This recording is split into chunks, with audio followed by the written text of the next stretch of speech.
Welcome to Roll Gay Roleplay, a real gay, real play D&D podcast. I'm Kris the DM, and it's time to hear some tea. Hi, my name is Katie. I played Cherry Chapo. And yeah, I'm ready to drink some hot tea. My name is Brandon. I played Humphrey and Chip.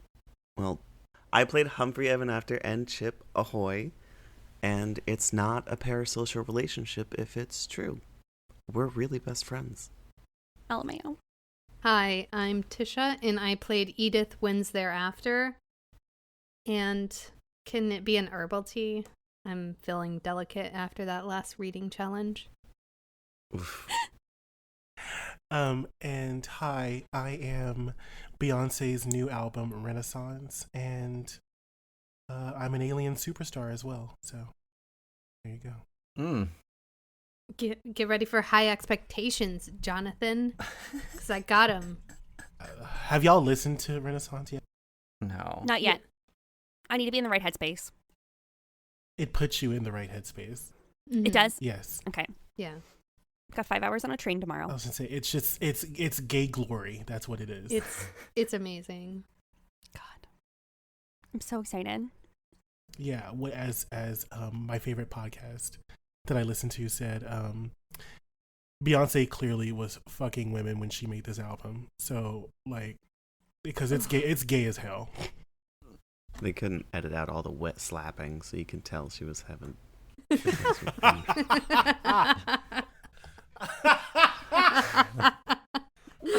Oh my god. Anyway. So, speaking of wet slapping, don't you have a game for us, Jonathan? Oh, I do. I don't think it has anything to do with wet slapping. Right. That was a nice try. That I'm not interested. You lied to us. Speaking of spitting on each other's faces and slapping. So today we're No. gonna play. So today, I'm sorry, I didn't mean to interrupt you. So today we're gonna play a quick little game. It's called Most Likely To. So everyone think about your character and think about the things that they have done, their little quirks, their hijinks, and this, that, and the other.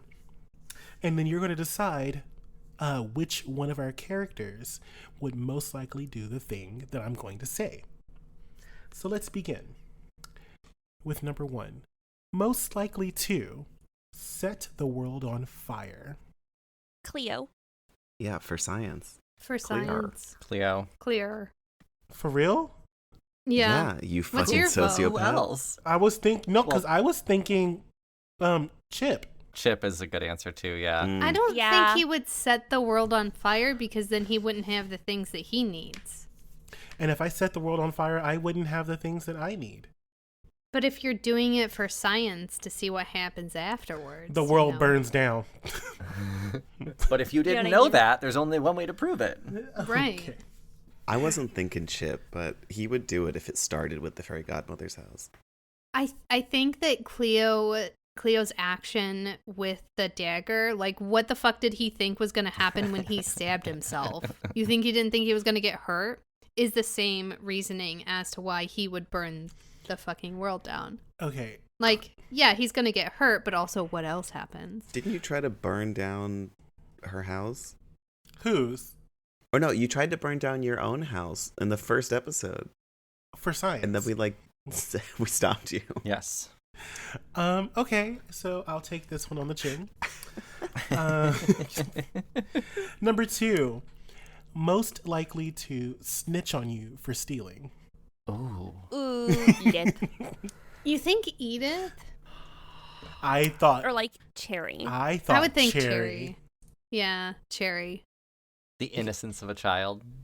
I think Edith would keep it to herself, but her mug would say something like Realm's best secret keeper.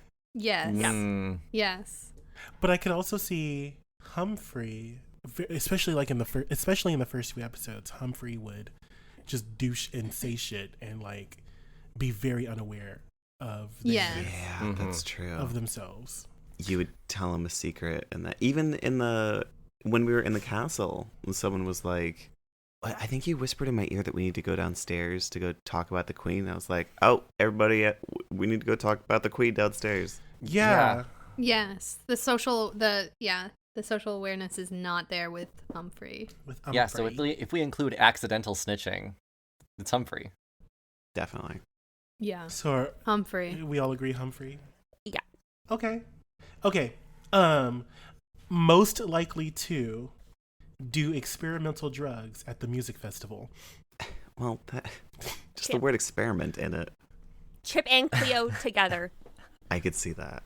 Chip would have it and offer it to Cleo. Cleo would be like, I chose Edith for that one. Yeah, I was gonna say Edith as well. oh, Why doing not? whatever the fuck you want. Yeah. Yeah, that Right. makes sense. Yeah, that's because Yeah. that's what I was going for. And like I feel like Edith would be like, I'm in such command of my body. Like, bitch, a drug can't fuck with me. Okay. Yeah. I agree with Edith then. And Frankie will be there too, for sure. Frankie the Sausage. What do you think, Katie? I think we would all do drugs together. And Katie? Cherry would be the trip advisor. Okay, not us in real life, Katie. Not you in real life. No. I think all of them would do the drugs together, and then Cherry would be the trip advisor. Cherry would, the 12-year-old Yeah, the would most be the responsible trip one. advisor. You could be learning something. I think we would allow. I think that would happen. Yeah, I think we would allow Cherry to be the trip advisor. We don't want to give a 12-year-old drugs. we don't. Yeah. But then, okay, so the piggyback off of that question was who would have the worst experience in that experience? Humphrey. Ooh. Because Chip. Humphrey has fucking split personalities. Mm-hmm. Oh, I think- shit. I think if they were still together, Chip would come out and it would get violent. Mm-hmm. Cleo would grow a heart. Well, and Yeah. also Humphrey ran away because his sister said, "Don't put ketchup on your hot dog, you fucking heathen," and he ran all the way away. To another dimension. Yeah, that's fair. You're not my mom. You can't tell me what to do. You can't tell me what to do. And then Humphrey turned into a cookie. Yes, I feel like all the bad things happen to Humphrey because he's slightly emotional in his own way. You know. Mhm. Every time they see ketchup, they cry. Yeah. The last one is most likely to stop for ducks crossing the road. Cherry. Cherry. Yeah. Cherry. I feel like everybody would stop except for Cleo and Chip. I think Humphrey would stop. I don't know if Cleo might stop to be like, what the fuck are these? Ducks? Because I don't think ducks were introduced in our campaign at all. I don't know if they're canon Right, so to they don't exist. Well, I mean, world. the first world we were in, it was pretty much Earth. Okay. Yeah, Earth, exactly the same except no ducks. Would Cleo stop for ducks? I think I that guess. Cleo would step around the ducks. Yes, exactly. He Yeah. wouldn't stop. He would Just- hop over or just kind of make their boots shuffle Mhm. so the ducks get kicked out of the way but not like stepped on. Right. I think Humphrey. I think Cleo wouldn't stop, but definitely like maybe do a backflip over the ducks. Okay. I also think that it would be Cherry that would stop for Yeah. the ducks. So those are my questions. We did a great job. Comedy. The end. Yeah. The real tea time starts now. We have a list of questions. If we could all turn to page 374 and open up the Yes. the questions. I Oh shit. Oh, hey, thank you listeners. We have quite a few questions. I love this. We do. Yeah, now that our cursed season has come to an end, we've received a lot of questions from our listeners about the season, our characters, and what we've learned from it. So we're going to go over those now, and afterwards, I'm going to tell you all the secret clues that were missed in this campaign, and I'm so excited. I've been holding it in for months. I'm not excited. I mean, I feel like number 1 should be read by Brandon. Our good friend Garrett asks, how long has Brandon been holding that Chips Ahoy joke for? Which, if you guys have listened to the later episodes, Ahoy is Chip's last name. And it was edited out very kindly by Kris, but that name was not pre-planned. I was panicking when someone asked me his last name, and I was like, what's a cookie name? What's a joke? What's a cookie joke? It was come up with on the spot. It really worked for you. I thought at the time it was hilarious. Thank you. Yeah. Very Yeah, funny. really funny. Much better than your reading in the library. Oh, just had to bring that up. Well, I'm about quantity, which you aren't about. You did it. You tried there. Good job. I said quantity, not quality. It's supposed to be pan. Who wants to read the next question? Why did you all stiff sick Nabin? It does not say you all. Say it correct. Why did y'all stiff sick Nabin? That's from Brandon. We did not stiff sick Nabin. Kris just failed to put sick Nabin in the story again. I told you where to find He's him. also had other stuff going on. Like, to Katie's point, I think that our intentions were not to stiff sick Nabin. Our intentions, and we did bring it up a second time, maybe a third time. We need to bring this stuff back to sick Nabin, but we never made it back to a mining area. Our goal, our intent was not to stiff him, but objectively, that's exactly what we did. The reason why we stiffed sick Nabin is because Katie's character turned out to be evil and reset us before we could pay him back. I like where the blame is shifted. All right. yeah. Oh no, Kris, don't worry. I'm still coming for you. Not all of us made a promise to sick Nabin. I didn't want to do that. Edith did. And so did Cleo. Cleo was like, we have to honor it, even though I destroyed the steel from him. Oh no. What the fuck was that? I don't know.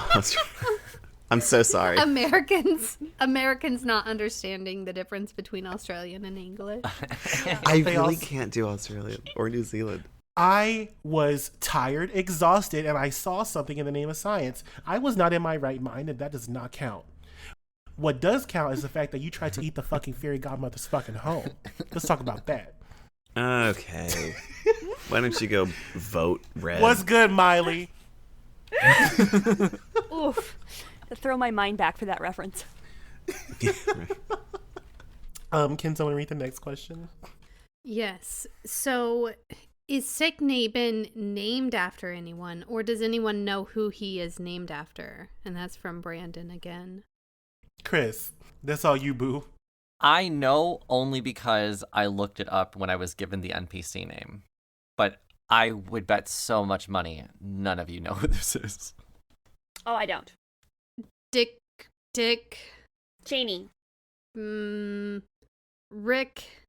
Moranis. Rickroll. Yeah, it is Rickroll. That's it. I think it's named after the Alabama coach, Nick Saban. And it's the first letter of the names switched. Did he talk in cursive? No, I don't know. I don't have any of him speaking. He was a coach for the Alabama Crimson Tide football team. Roll Tide. Yeah. And since Brandon is from Alabama, I think that makes the most sense. Mm-hmm. I think you're right. So yeah, that's who it's named after. Christian asked us, when will you all get together IRL and where? It's something that we've at least been talking about. I know we want to do it next year, so 2023 is the year. We're going to meet at a convention. We're not quite sure which one yet, but we've been looking into it, and I think we have a short list right now.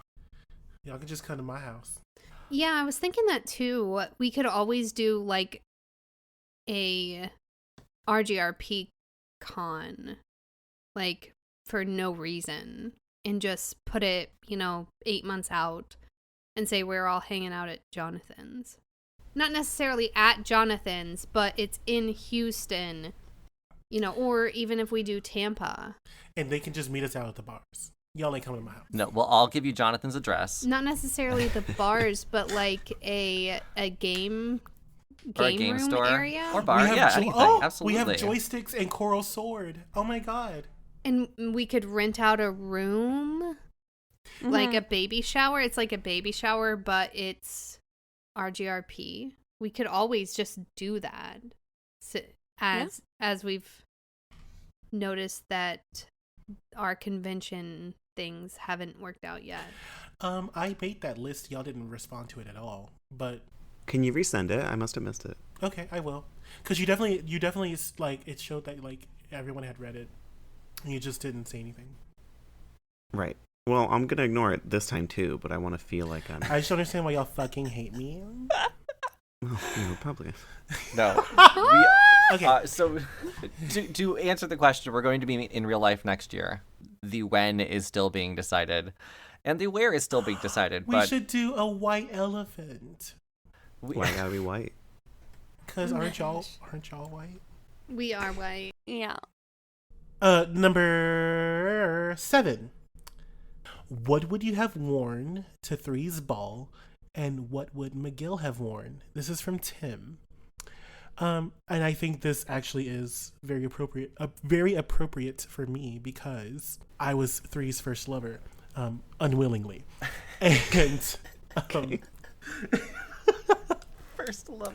let's talk about what Three would be wearing. First of all, Three would be wearing a six-piece tux.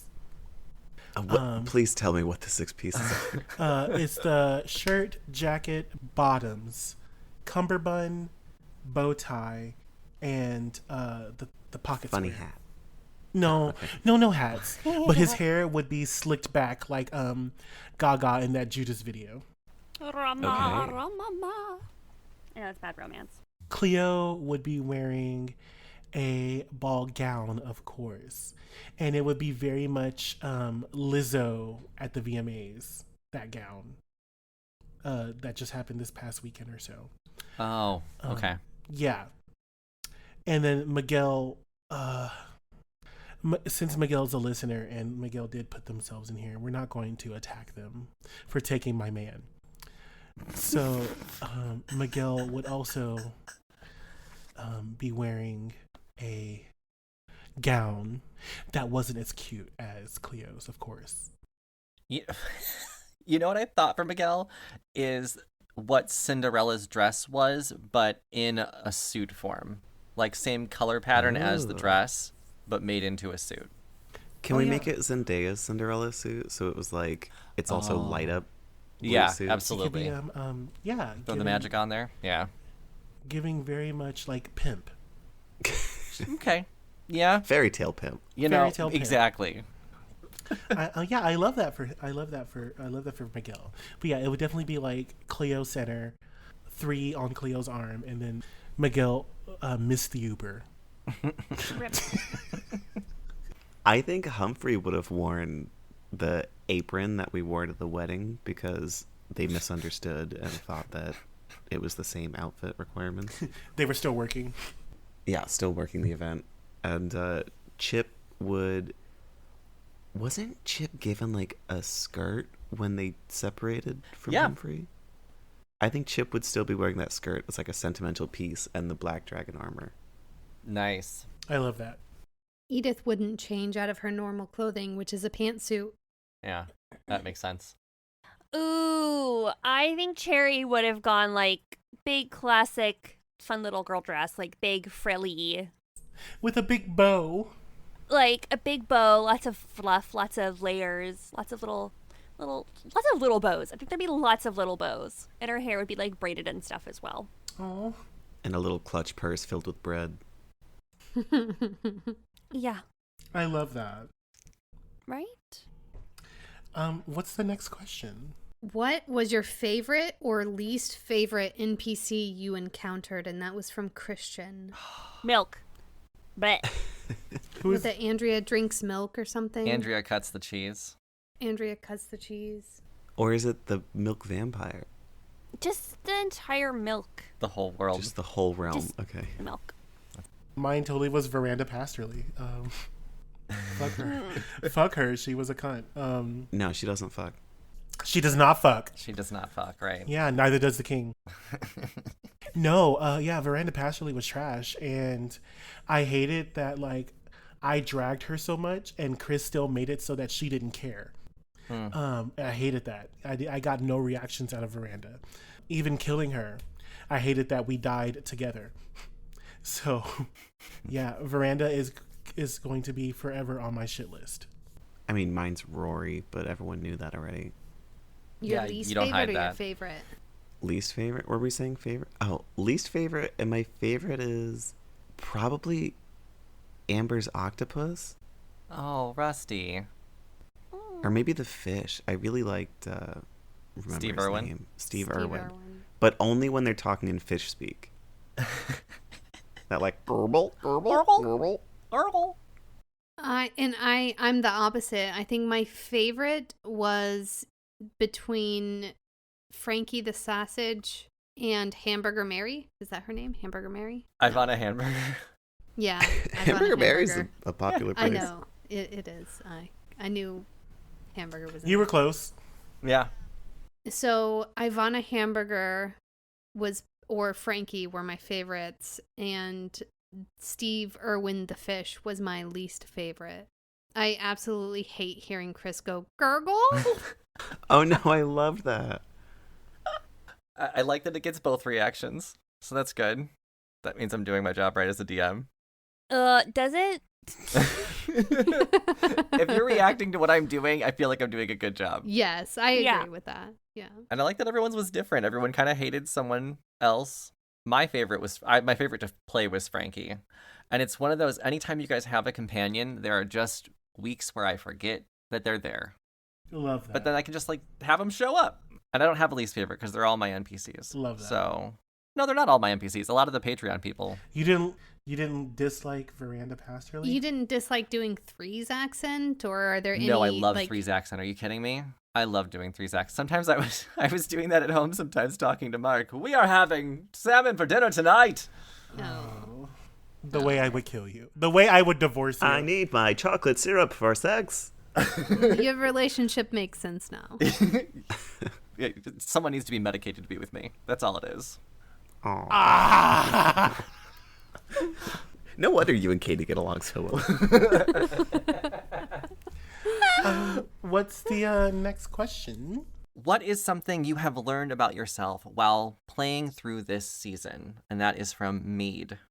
Oh, Mead. Okay, hey, bestie. I'll go first. I think the thing that I've learned about myself while playing this game is that I make really good characters, and then Yes. I doubt how good they are.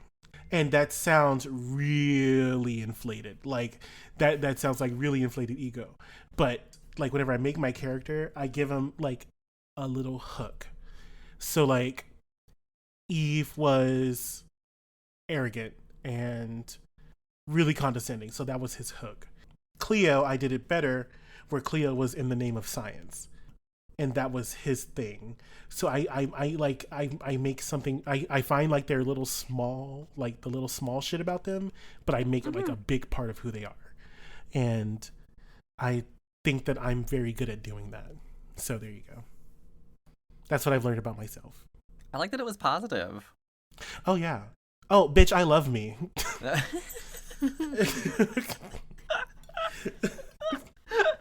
I think for myself is that I am an overcorrector. So I don't listen to all of the episodes after Kris posts them. But when there were a few episodes I listened to and I was like, oh man, I just talk too much. And so I'll overcorrect and just give everybody else the opportunity, in my mind, the opportunity to speak and shine and all of that. But there have been a few episodes where I definitely overcorrected, and there are a lot of things this season that I didn't allow myself to give you information about Edith. Yeah. And I think that, okay. I think personally, if I were to give our podcast a critique, we try so hard not to speak over each other that we miss out. Do we? I think we do. Mm-hmm. I think we do. And I think we try so hard that we literally miss out on opportunities for good shit that we say. Because there have been like I can say for myself, like, and I know that I speak over people still, but I guess what I'm saying is that like I have had good shit to say and I just don't because it wasn't time, or like It Yeah. felt like you Yeah. were going to talk over somebody to do it. absolutely. And I felt that a number of times, especially this season, but that was just me like trying to like chill and like not speak over people. Yeah, and I think it's an overcorrection because if you listen to some of our past stuff where we didn't have that in our heads, it's still great and it doesn't feel like we're talking over each other. Absolutely. So I say that to say that I 100% agree with you that we do kind of overcorrect ourselves. Who else learned something about themselves? I have gone. I don't want to talk over you. Yeah, that's right. Now we're thinking about it. You bitch. Mine's writing. I think I'm learning more when I can write less, because what I think will be an hour of recording could be 2 hours because I forget about the interactions or the character decisions that can change everything I'm doing today. So I've learned, I'm hoping that I've learned in the new season to write what I need and leave a lot of room for you guys to play, because a lot of the story that I end up writing in the end is because of what you say in the beginning and what you guys do. So I feel that. Yeah, that's what I've learned from this, is to write a little bit less or write with a little bit more open space. Okay. Yeah. I think I'm over. I don't know if I want to play female characters anymore.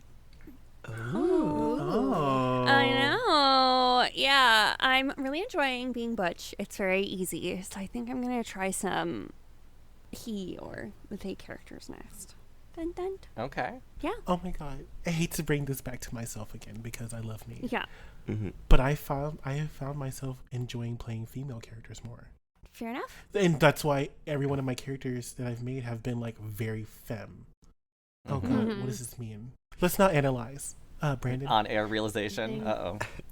Yeah, it doesn't have to mean anything. It doesn't. My realization is very similar. It was that I really let my trans out during these episodes. Like between Tara and my non-binary, that was two characters literally mushed together. Like my character was two-spirited. Mm-hmm. And the new campaign, my character is also very gender fuckery. Nice. Nice. It's fun. I love it. Does that reflect... It's just a great place to kind of explore it, trying out a new perspective or Okay. something like that. Yeah. Because I was going to ask, like, do you feel like that reflects you? Absolutely. Mhm. I mean, I'm non-binary. I personally identify as gender queer. So it's allowing myself to kind of inhabit a character for a while is nice. Right. I love that for you. Yeah. Not real gay role play helping us identify ourselves. It's a gay podcast. Well, wasn't it Dungeons and Dames and Dragons or whatever? That did what? I think like a year or two ago, they put out something just being like, hey, like when we picked it at the time, it was very like, like we're girls and we play D&D. Because there are people online who'd be like, why are there all girls playing? But now they're like, most of us aren't even girls anymore. You know what I mean? Like, I love I'm like, that. relatable. We've heard your complaints and we've changed. We are no longer girls. Oh my god, I love that. And that's so crazy because, like, okay, I mean, like, I think pretty much all of us go by every pronoun, huh? Do we? I don't. Oh, Sorry. I'm speaking for you. So Tisha also goes by every pronoun. Okay. I do not. Can you please follow the wave? Um, I'm just kidding. No. You won't pressure me to conform. No, but I feel like a majority of us, a majority of us definitely kind of inhabit every pronoun. Do we? Yeah. I think so. Between all of us, yes. Oh, okay. Yeah, between us all, I right? thought you Is were that what saying you each mean? of us individually. I was saying each of us individually because I know that Oh. I do. No. Are you And I know that- non-binary, or do you just not We should care do about pronoun pronouns? check. There we go. Should we do a pronoun check? Okay. Hi, I am Jonathan. My pronouns are he, she, they. I didn't know Nice. that. Oh yeah. Yeah, no, me neither. This I would have saved happened. that read for you then. This happened while I started dating a boyfriend, he made me feel very comfortable in exploring my identity. I am so I love that. happy. That's amazing. Yes. Before I start crying, it was very touching when he was just like, I love you for everything that you do. And I was like, okay. Aw. Anyway. Goosebumps. Fucking homos. Whatever. That's gay. It's gay shit, and I don't want to Enough be a gay part shit. of it. But my pronouns are he, she, and they. Feminine or masculine compliments? Coded compliments. Like, oh, you look so handsome. Or you look so wow, beautiful. So pretty. So pretty. I take them all, but I don't know. I disagree with most masculine things because I just hate men because men are men are the problem in this world. Men are the problem. So don't get me wrong. I love being called handsome. But if someone says like, "Oh my god, you look so cute in that outfit," I'm like, it hits different. It hits better. You look so pretty. Yeah. Right. Okay. Exactly. Yeah, exactly. But especially cute. If someone calls me cute, like basically I'm sucking your dick or eating your. I don't know. Yeah. I argue that everyone wants to be called pretty, and if you don't want to be called pretty, there's something internally wrong with you. Yeah, it's misogyny. I'm Brandon. I often go by Brandel because it feels more gender neutrally. I don't know if I've ever shared that with you guys. No? No. I thought that was just a name you chose, but now I that thought we it was know just a that, cute name, yeah. like, Yeah, I thought it was a gamer tag. I hate that you didn't tell us this and we've been working with you. Well, Oh, you know, blame Brandon. a lot of friends and family call me Brandel. It's Brandel's fault. Oh, that actually feels nice. Okay. I also do he, she, they. Any pronoun preferences, neo-pronouns, whatever you want to use is fine. And I prefer female-coded compliments. Just something about being called handsome feels wrong. Hello. Amen. Yeah. Amen. Okay. Like if someone says, "Oh, you look so handsome today," I feel like I've made a mistake. The only time I truly feel okay with being called handsome is if I'm intentionally trying to look handsome. Fair. You know, like if I Right, put you're on in your 3-piece suit, your You know. 6-piece tuxedo. my 6-piece tuxedo, like hair is done for the gods, and my beard is looking just right. Like call me handsome, and you've got me. But most of the time, I'm in hoochie daddy shorts and or a skirt. So I call me cute. Yeah. I'm Tisha and I use she, her pronouns. And I've explored a little bit of possibly, the androgyny of it. And it's just not who I am. I love being feminine. I love cute clothing and dresses. But I will often wear basketball shorts, lounging around at home. Mm-hmm. And I think that for a while when I was younger, I was like, well, I really like wearing, comfortable clothing. So that takes away from my femininity. And it doesn't. I think that Clothing is just fucking clothing. clothing is just clothing, right? Absolutely. But at the same time, I feel very uncomfortable when people use masculine coded terms towards me. Bro, dude is fine because I'm from Illinois and it's a Yeah. thing that they do. Or, is gender neutral. hey guys. Yeah. And I think it's just that was ingrained in me in my teenage years. But I don't want to be called bro. I don't want to be called man. It's not comfortable for me. Mm-hmm. Okay. So it's okay. It's okay for me in myself to be queer instead of having to identify with the lesbian community, which once gave me safety. Yeah. Yeah.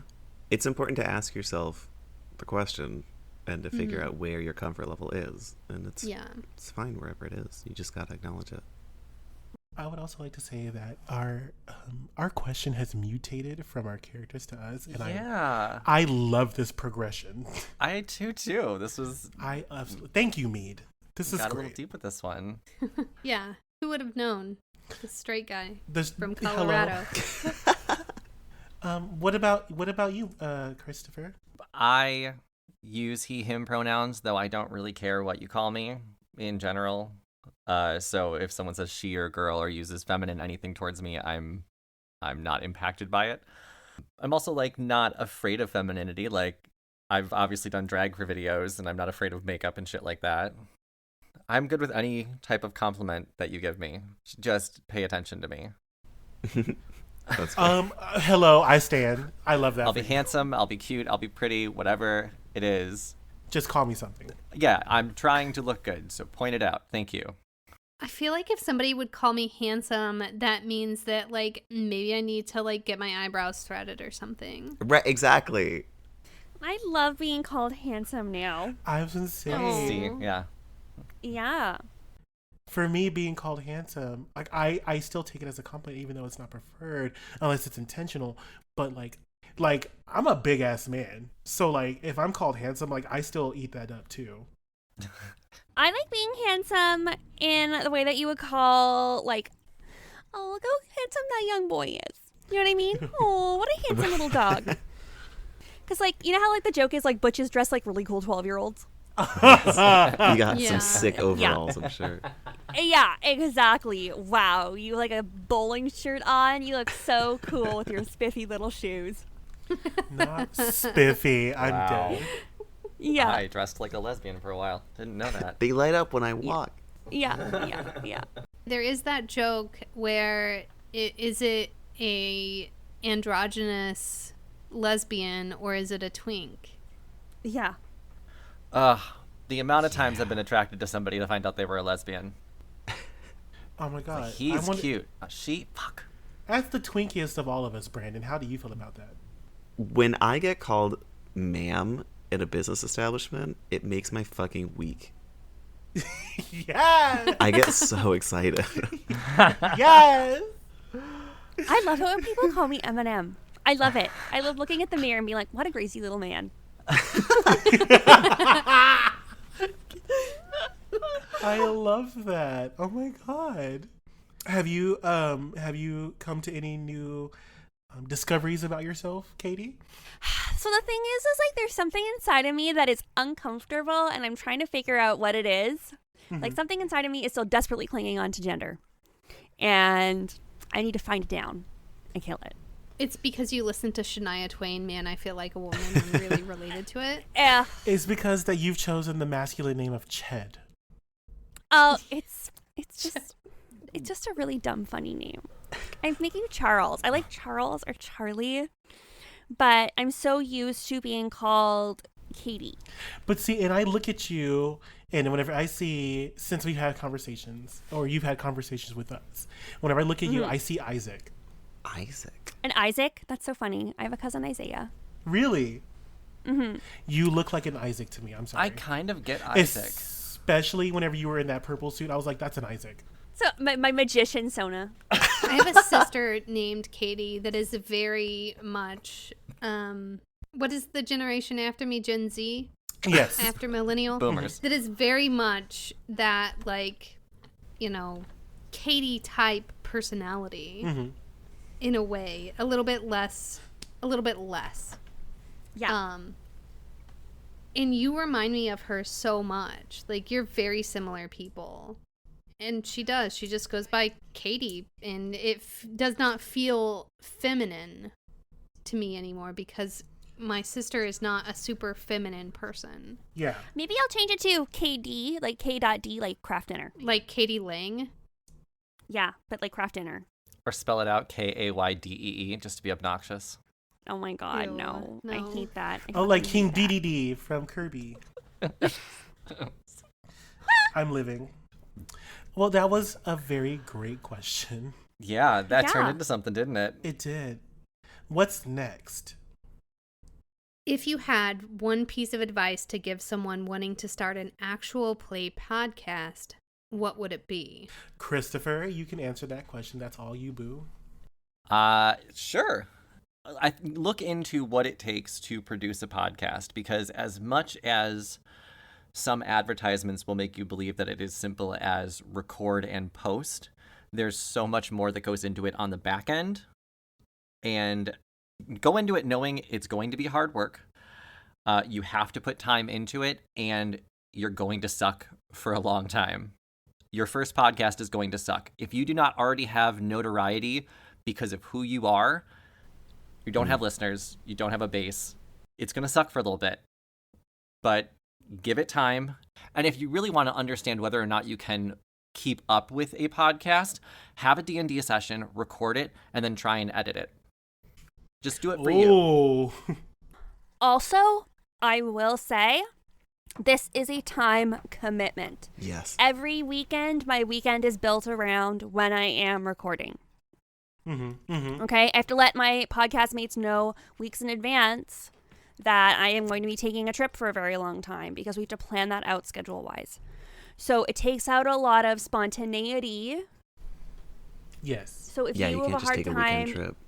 you know what I mean? Like if you are having a hard time keeping up with just playing a D&D game, if you are podcasting, if you are trying to gain any type of following, it has to be regular and it has to be a schedule. You know what I mean? Like, Right. There's difficulties planning a regular D&D game, like you just said, like getting everyone's schedules to align, let alone in such a consistent way that you can keep recording and releasing weekly. How many of you have become better at planning your weekends because of this podcast? Oh, absolutely. No, I refuse to learn. Two very different answers. Okay. I have, because for a lot of people that I spend time with, it is their only time off versus I don't work right now, so I have a lot of time off during the week. So like if I can get some chores done for everyone else during the week, means that everyone has more time on the weekends. You know what I mean? So yeah, like I have to keep in mind my plans. You know what I mean? Yes. Oh, I just Yeah. panic every time, just like the pre-goss. I panic every time, and then I wind up posting 4 days late.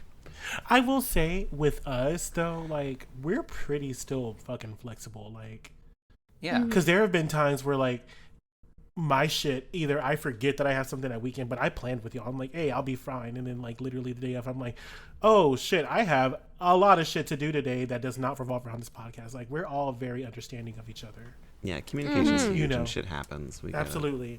And I think that's also something that you have, if you're going to be in a podcast and you're planning shit like this, like you have to understand that we're all adults and we have shit to do. Exactly. You know? So have a Yeah. backlog. Well, we just split this episode, didn't we? Because like last weekend, I forgot I had a dinner plan. Yeah. You know, Exactly. exactly. And Right. like, I think that works when you have people who are more flexible. You just have to be. You can't be somebody who has weekend plans every weekend. right. Other people have to be able to plan around your weekend. Like this worked because we were able to plan around Brandon's dinner or whatever, Yeah. and Jonathan's sickness. Yeah. You know. Yeah. It's the combination of flexibility with the commitment that we all have to this podcast.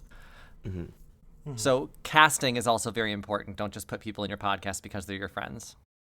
Oh, don't. Because working with your friends is not the same thing as them just being your friends, baby. Yeah, I fucking Right. hate Yep. these people. Yeah, they're all terrible. I think a huge part of why we've done so well, and especially why our openings are so good, is because our listeners got to hear our friendship from start to now. Yeah. Aw. Like, they've got to hear us all become closer and become a family because we played D&D together, and that's a huge deal, and especially doing it for so many years and consistently. I know we're not every week, but I mean, this is very consistent for a D&D game. I talk to you guys far more often than some of my real friends. You know what I mean? Yeah. Like not real friends, but like real life Wow. friends. I will also Katie's say, so good at ruining just, it, isn't she? You should just- because I love myself and I love talking about myself. A while ago, someone brought up like, I think and by a while ago, I mean like before even Katie and Brandel came onto the set. Someone was just like about TeaTime, like how did not TeaTime, but how did the icebreaker came about? And Kris just said we were talking about it, and we decided we were gonna do it. Kind of like making like it was like just some random thing to happen. That's wrong. I am the one that came up with the icebreakers. So I just want like give congratulations where it's due because that's me. You're welcome. You're the reason the Thank you. first 20 minutes are always just us screaming at each other. I am. Advice for somebody wanting to start an actual play podcast is definitely going to be don't make those inside jokes. And that's one thing that we have with each other, but we also have with the people that listen to the podcast because they came about during the podcast. Yeah. So inside jokes, and also don't think that a gaming headset is high quality recording material because it is not. Preach. And we definitely thought that at the beginning. It's not. You have to invest in higher quality microphones, headphones, whatever. You need a separate microphone. But don't do that immediately. Don't be the person that buys a whole jogging outfit and then never jogs. Exactly. Ooh, true. Wait until you got some traction. You can usually find like mics secondhand from people who have started podcasts and then not done it. You know what I mean? Like if you know what you're looking No. for. From not us. not the We're going to quit our graveyard. pod and sell our mic. Not the land of misfit Yeah. toys. There are cheap microphones that you can get that will do the job. They're not going to sound as good as ours, but they will make it so that you're at least like cutting out some background noise, or it sounds Right. more professional than a headset. So there is a way you can do it cheap, but it is an investment, and you're going to have to invest more Absolutely. over time if you want to get better. My $150 microphone that I'm using right now is higher quality for a podcast recording than my $250 gaming headset. Yeah, Oh, yeah. exactly. I mean, and Chris Yeah. kind of touched on something. He said that like your quality is not going to be as good as ours, but also your podcast is not going to be as funny as ours ever. So That's just true. like remember that, okay? Like Yeah. Stop it. don't compete where you Stop can't compare. it. Right, Okay. if you've listened to our early episodes, you know how shitty the quality started as. But you know what Yeah. though? Yeah. We were funny as fuck. Not until me and Katie joined, but all right. Also, no, I mean there's some truth to that. I'm not gonna lie. There's also, I think we had spoken before this, Chris. So the production that goes into it, it's not just us sitting here and playing D&D and then boom, all of a sudden it's suddenly on Spotify. No. There's a lot that goes into it on the back end. Number one, making sure everybody sounds good and their volumes are correct and Yeah. they match up with each other.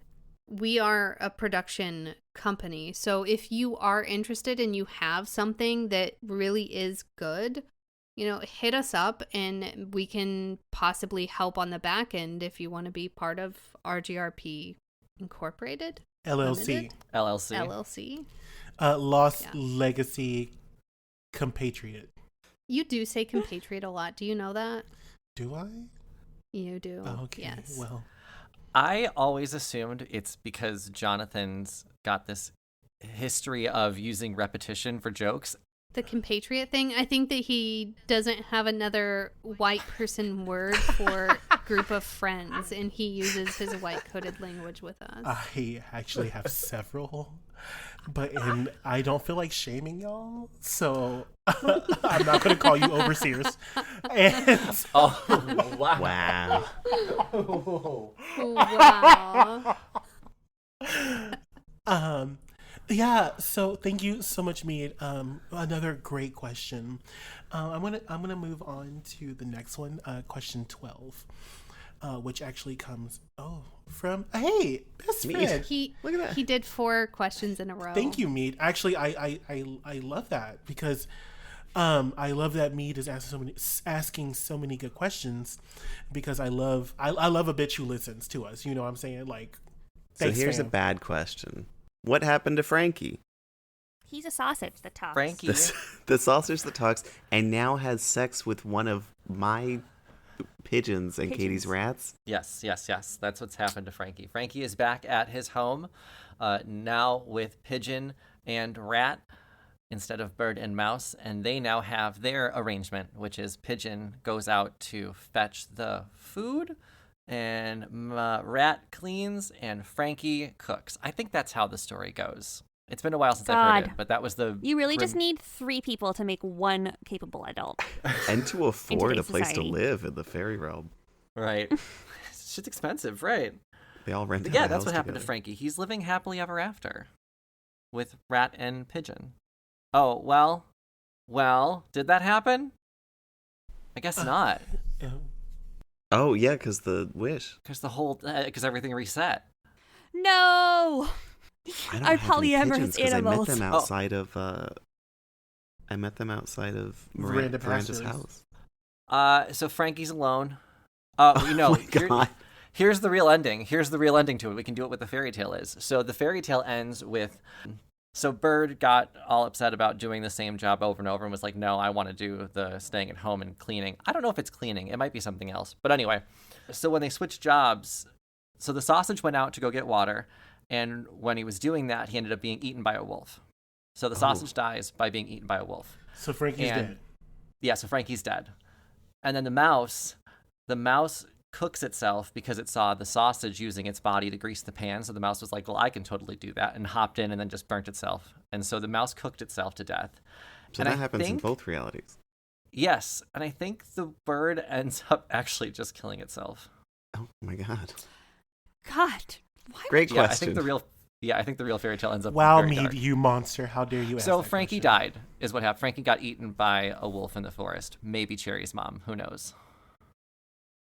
If there was one big plot point that you could change, what would it have been? If any.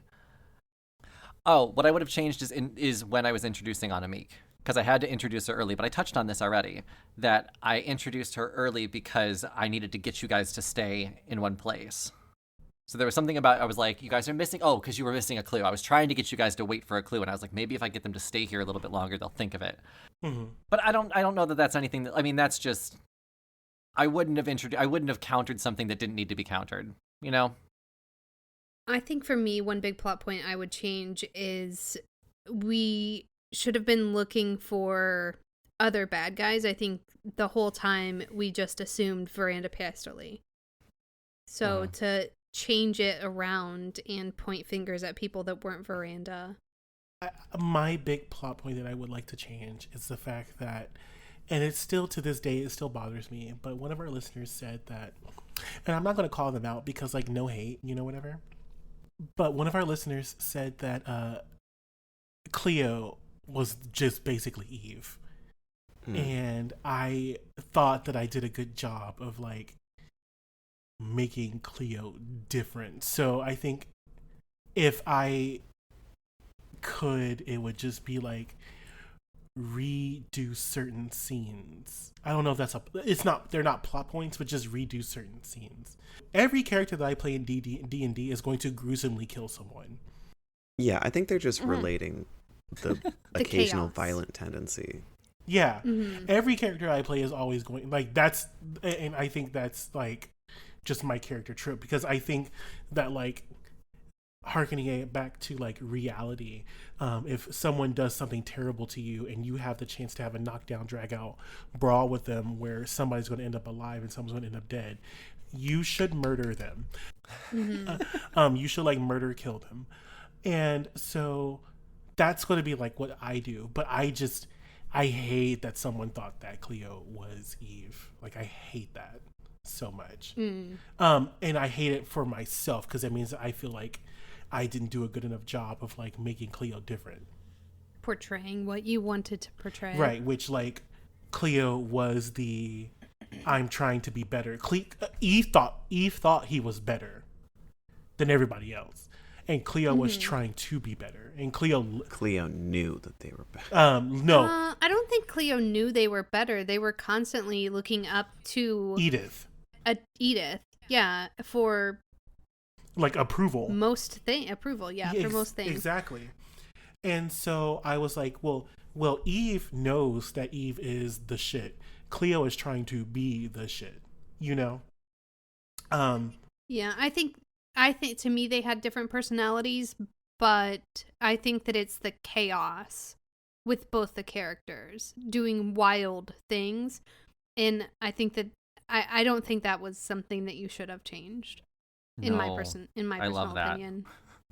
Zastasha will not be the same as either one of these characters. I've already decided. Yes. I always love your characters so much, Jonathan. Mm-hmm. Thank you. I'm working on it.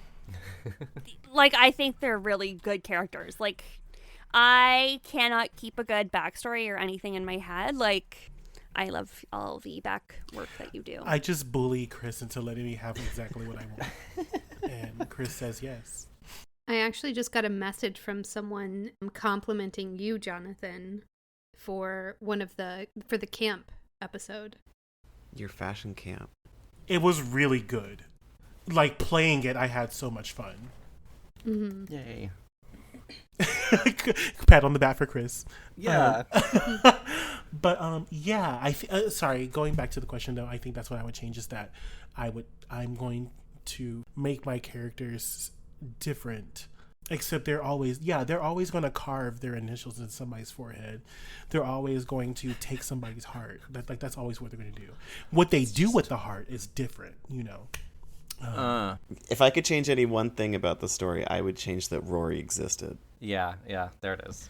You're just a hating ass. That would be my wish. If I had the coin, I would have wished Rory out of existence. I want you to know, Brandel, I intentionally make NPCs just that you don't like them. Great. Love it. Always be one. I loved That's Rory. so I want funny. more of them. Also, put in a whole franchise of Albert's almost bullshit shop. Alvin's almost. Not Albert, bitch. Everyone Not loves Albert. those. I don't care. I hate that fucking store. Alvin. I love it. Because we always try so desperately to make it relevant, the items that we get there. I would be interested to see how we ended the story if I didn't use my wish the way that I did. Cleo would Ooh. be dead. Yeah, fair enough. I don't think we would have beat that dragon. Oh. I don't think either. And here's the plot twist is that Kris was like, oh, well, like, maybe, you know, like, this fight isn't something you have to do right now. Maybe you can come back to it and be stronger and you can fight it. Bitch, we were stronger. What happened? We got our asses beat. You can't yell at me when I give you 2 easy enemies, and then when I give you a hard one, you can't be mad at it. Yeah, Edith, you know what? Edith was pivotal in that fight, Absolutely. I will say. The wall or the box. that you Build made. a wall. Build. Stop it. Sorry. The sphere. The sphere. The sphere. All I'm saying is that Cleo seems real excited that you built a wall. I wasn't chancing anything. Let's move on. Ma'am. Okay, there are things that we would change, and I think that it would be a different podcast if we did, but we didn't. I think that the plot holes and everything that we did just kind of makes it our podcast. And also, thank you, listeners, for enduring our hijinks and our fuckery. Yes, Yeah. And all of this. we love it. We thank you. I'm glad we love it, and we're glad that you love it. Mm-hmm. Yeah. What's the next question? For Kris, why did you pick those specific hidden magic items for each character? And this was by None of Your Business. They asked the question. Yes. It's ominous. A mom and Cleo, the magic wallet was to try and give you the hint about Steve Irwin being a wish fish.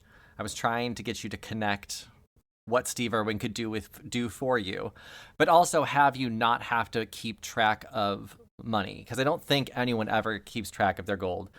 And when we did, it was like confusing, and did I subtract something? So I tried to make it so that wasn't an issue moving forward. Okay. The rest of them were really story based, the reason I gave them out and when I gave them out. So like I knew that with Edith there had to be some way to teleport, and so I was trying to create an item to give her a way to do that without actually having a sanctuary set up somewhere. Brandon's item, actually, I'm still Chip's item, Humphrey's item. I didn't come up with that one. That one was actually created by Miguel, who came up with the Miguel character. And we kind of workshopped a whisk for Humphrey. It was something else initially, a bracelet or something, and then we kind of workshopped it into something. So that wasn't even mine. That was Miguel's. That's why Brandon got that, why Chip got that, Humphrey got that, all of you. So Katie getting the wish was because I liked the idea of the story ending on a 12-year-old's wish. Stop. That's so cute. Okay, wait. Okay. So I've had the wish. Katie's had the wish. Tisha's had the wish. Tisha was initially the wish receiver, yes. Yeah, she So- gave it to you. Next is Brandel. Hey. Well, no, she gave it to Katie's character initially, right? Didn't she? Yes. Didn't Benny give Gave it the to wish Jet? to Katie's character? She did try to give it to Jet at some point. Oh, and she Jet tried refused to, it. but Eve said no, ma'am, Yeah. and snatched it. Yes. I I fought remember for it. that. Yes. And before that, you tried to give it to flamingo, I think. Yes. Yeah, probably. You did. Like, we It was walked up to the Benny. front door, was- and then Benny was like, was hey, have this Benny. wish. Hey, was does anyone want Benny. some? Nice to meet you. Yeah. I don't know why I'm here. So that means that in this coming up campaign, Brandel's going to have the wish. Oh, we'll see. We'll see. I'm going to eat that coin. I've never gotten the wish. You gave it to a character that was selfless or insecure. I don't know. Looking for approval. Who knows? Yeah. Blame the character, sure. Yeah, it was the character. It's what my character would do. But yeah, that's why I wanted Katie to have the wish, because I wanted Cherry to have the big decision. And that's why I was very nervous when you were fighting the dragon the first time and started hovering over the eggs. I was like, oh my gosh, they're going to find it so early. That's so funny. I'm going to skip on down to question number 17. And it says, what did the ending to Cursed mean? Why does only Cherry remember? I don't know, actually. So I came up with the wish concept. Like, I wish Veranda Pass really didn't exist. And then I'm like, I passed it by everyone first, just to be like, hey, this is the fun part of D&D, it ending on such a random note. But also, what kind of never existed are we thinking about? So I don't know if we kept it in the episode or not, but like, there's a couple different ways that time travel exists. So there's a lot of like Back to the Future references, or like some like what else are we talking about? Like how does it work? We did talk about it. We did talk about it just not affecting us in general. Like, we still are here, and it's like she did exist up until this point. Right? Or like, would we not remember and no one would remember? You know, yeah. And then we all agreed on the way that we would go, which is the way that it ended up being in the podcast. I think it was actually someone else that suggested that Cherry be a time traveler. I think I really enjoy Doctor Who. It may have been me, and that's what Edith's mug is based off of, Doctor Who. Yeah. The The paper. paper. Yeah. Yeah. Okay. That makes sense now. Yeah, we did talk out the ending. We tried to like work out what we wanted it to mean. And I think we all wanted it to end in a way that you could kind of interpret where it goes from here. So like, why is Cherry the only one that remembers? Why has this happened more than once? Like, what is she after, that kind of thing? Like, Right. it's just Kind of leaving it open. Yeah, I wanted it to be open. I did want the fairy godmother to have some evil tendencies for the whole time. Like, I was initially writing, like when we were playing the first episodes, I was writing it for the fairy godmother to be the bad guy in the end. okay. So I'd always intended her to have something bad, but I switched it up to Veranda some point in, I don't even remember when. But yeah, so I did have her in mind to be bad, and that ending came after we had all played. I actually went back in to re-record. Yeah, So- there were a couple spots that were a surprise to us. Yeah. And I think that if this like campaign kind of gets a lot of attention, or if people want a continuation of this, we could replay it Yeah, for sure. and get to a point where we do find out what exactly Katie's character is trying to get. You know, I really enjoy all of our characters with this campaign. Mhm. I mean, I love Benny, but I am always down to do a Southern accent. We could definitely do it in a Patreon, or just maybe the next season after this one. Or, yeah, after this campaign. I'm just over being Australian. Like, I know my accent's good, but, like, it's just really hard to keep up. Maybe Veranda's It's the reason you stressful. had an Australian accent, so now you lose it. Stop. Yes. Speaking of Australian accents, there is a question for me that is, what exactly was your accent in the wedding planner caper? Which Tim. that accent was, it was very much, you know, when like a kid who does poorly in math blows spitballs at the whiteboard to kind of take focus off of how poorly they did on their math test. That's what that was. I legitimately tried the Australian accent and I saw how poorly I was doing. So I did something wild and crazy-ish to kind of take focus off of how bad I am at Australian accent. Well, you did well. Comedically, it was a brilliant choice. Yeah, Yeah. I think the worst accent in that episode was everything that Kris did for the NPCs. Drag Thank him to hell. Piña. That's brutal. Pineapple? I don't know if anybody who used to watch me stream video games listens to this, but if you ever listen to me stream video games, it's the exact same thing me and Lindsay would do when we would just get drunk and she would just name off countries and I would do accents. That sounds like a good time. I can't Yeah, wait I to Well, love this watch is a that. pre-gas we're going to do at some point then. And Save it. that was our last question. Thank you, Tim. That means it's time for my secrets. Secrets. I get to reveal my secrets. Secrets. Yes. Secrets. So, during the campaign and on our social media, I have been leaving some clues about this campaign. I have not told you guys that I've been leaving clues, but there are a few of them where you could have had some knowledge about the campaign. So, one of them was the wish fish. We already talked about how I left the wallet, and I made the Instagram video about the story to try and hint to you that Steve Irwin could grant you a wish. I also made an Instagram video about the potions that Cleo could make in the morning. In the video, I said that it could be normal potions like the Filter of Love and the Bloodwell Vial, or it could be ones that I made up. I named those two specifically because those are the two potions that Edith took that didn't have a label on them. Mm. Oh. So I was trying to tell you what you had. The Filter of Love, the one with the little heart bubbles on it. And then the Bloodwell Vial needs a prick of blood from the finger, which is why they had a needle attached to it. You do a shitty job of giving us clues. I sold the Bloodwell vial for something, and I threw the love potion poorly, and ended up being in love with Cleo, didn't I? Yes. Yes. Which it was only temporary, but you kept going with the pet name. I think I naturally became adorable to you. It was like residual. Yeah. It was, yeah. I was like, there must be something about him. I felt really strongly at some point. Must be something about him. One of the clues forgotten was there was a log in the woods after the assassination attempt on Amber.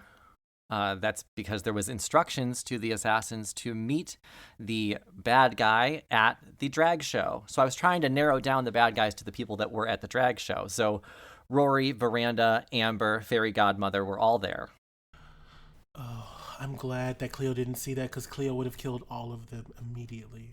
Didn't Okay. we search the area? Not for the log in the woods. When you guys went to do that, you guys for some reason got distracted. The other clues that I've left were to Veranda and the Fairy Godmother being the bad guys in this. I've left clues for both. At the wedding, I was trying to leave you clues. Like, I told you that Stavros needed to fix the carpet at the wedding. Stavros was one of the bodyguards that was named early on in the campaign. The throne that was being moved was for Lady Michelle, as in Romy and Michelle. In the kitchen, all of the fruit and the cream were ingredients to a champagne salad. So again, a nod to Veranda Pasterly. No way. Yes. Oh yes. my god. We had to Google a champagne salad. That's true. When it Yes. first came up, we had a long argument about Yes. What a terrible clue. It's one of the first things that was said in the campaign.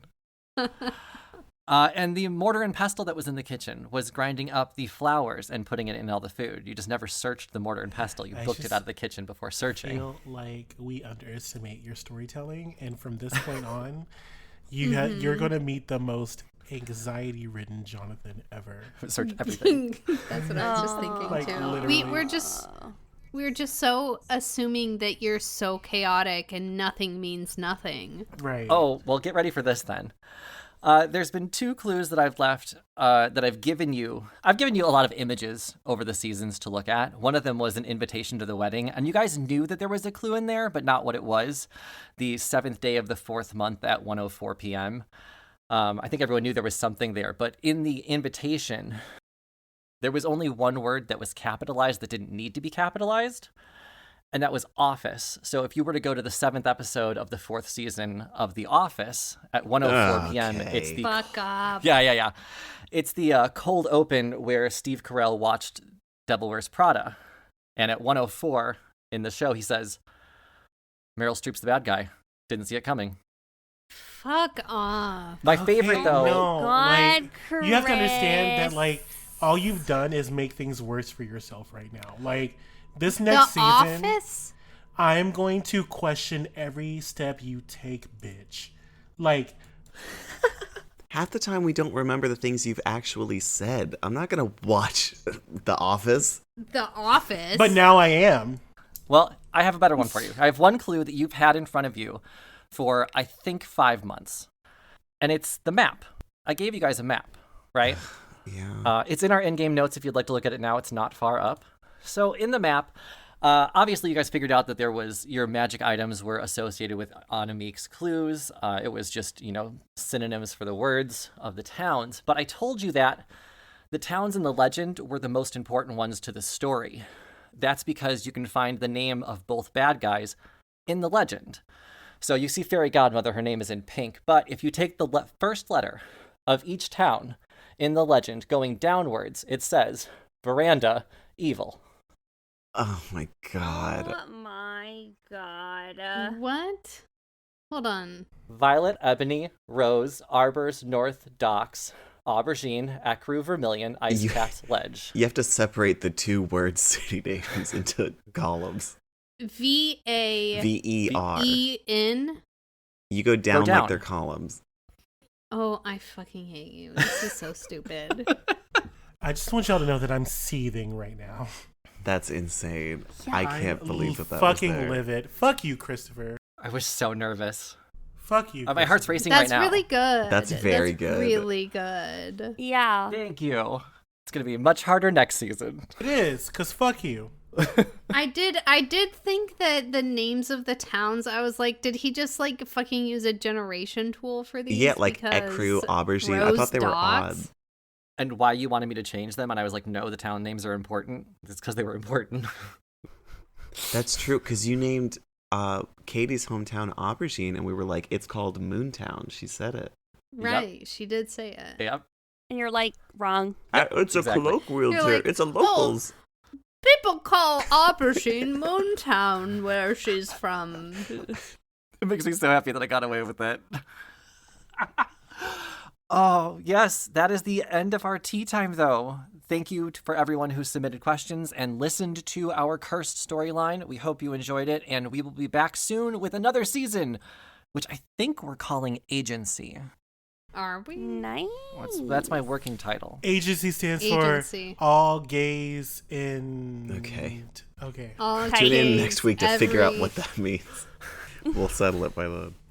So yes, thank you for joining us for the cursed storyline, and thanks to everyone who submitted questions for this tea time. If there are any other questions that we did not answer in this tea time, you can reach out to us on Discord. We have a question submission channel there, so we'll be able to get your answers there. And you can reach most of us on social media.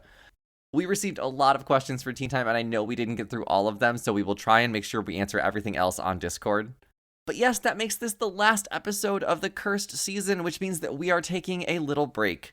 The new season will be out later this year. However, we are releasing a fun introduction to the new campaign's characters on October 2nd. So we're taking the rest of September off, but we will be back the first Monday of October.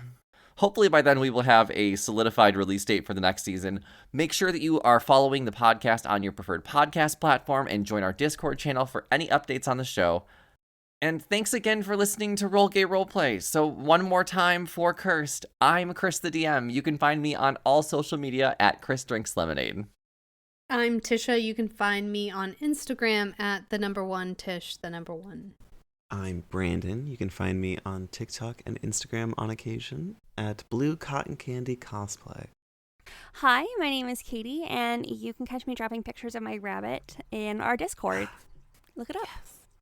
Hi, I'm Jonathan, and you can find me on TikTok at Metastasha. Thanks for listening, everybody. Bye! Bye. Bye.